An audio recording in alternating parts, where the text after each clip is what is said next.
Ramsar পুরস্কার পেয়েছেন জয়শ্রী ভেঙ্কটেশন।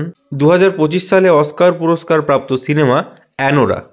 59তম জ্ঞানপীঠ পুরস্কার পেয়েছেন বিনোদ কুমার শুক্লা। এবছর রঞ্জি ট্রফি জিতেছে Vidarbha. Hockey India player of the awards ছেলেদের মধ্যে পেয়েছে হরমনপ্রীত সিং এবং মেয়েদের মধ্যে পেয়েছে সবিতা পুনিয়া। মাধব ন্যাশনাল পার্ককে 58তম টাইগার রিজার্ভ হিসেবে ঘোষণা করা হয়েছে।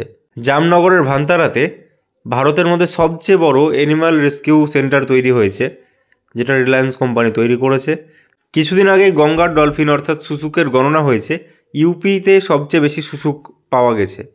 2024 সালের সাহিত্যে নোবেল পুরস্কার পেয়েছেন হান কান, যিনি দক্ষিণ কোরিয়ার লেখিকা। বাফটা পুরস্কার পেয়েছে কনক্লেভ সিনেমা। ভুটানের রাজা হলেন জিগমে খেসার নামগ্যাল বামচুক। দিল্লির মুখ্যমন্ত্রী পদে বসেছেন রেখা গুপ্তা। 2025 সালে ব্রিক্স সামিট হবে ব্রাজিলের রিও ডি জেনেরোতে। ভারতের প্রথম হাইপারলুপ তৈরি করেছে মাদ্রাজ আইআইটি। জার্মানির নতুন চ্যান্সেলর হয়েছে ফ্রেডরিক মার্জ। কলকাতার ফোর্ট উইলিয়াম দুর্গের নতুন নাম হয়েছে বিজয় দুর্গ। এফবিআইয়ের ডিরেক্টর হয়েছে কাশ প্যাটেল। কিছুদিন আগে প্রয়াত হয়েছেন জাকির হোসেন।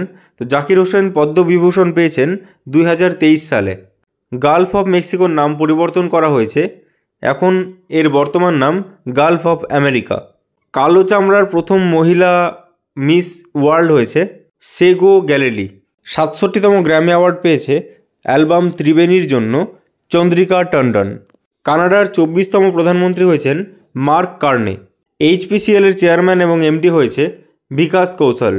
কিছুদিন আগে ভূমিকম্পের জন্য ভারত দ্বারা মায়ানমারে চালানো অপারেশন ব্রহ্মা। রিসেন্টলি অস্ট্রিয়ার চ্যান্সেলর হয়েছেন ক্রিশ্চিয়ান স্টকার।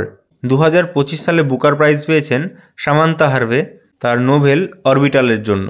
নোবেল প্রাপক কৈলাস সত্যার্থীর অটোবায়োগ্রাফি দিয়াসালাই।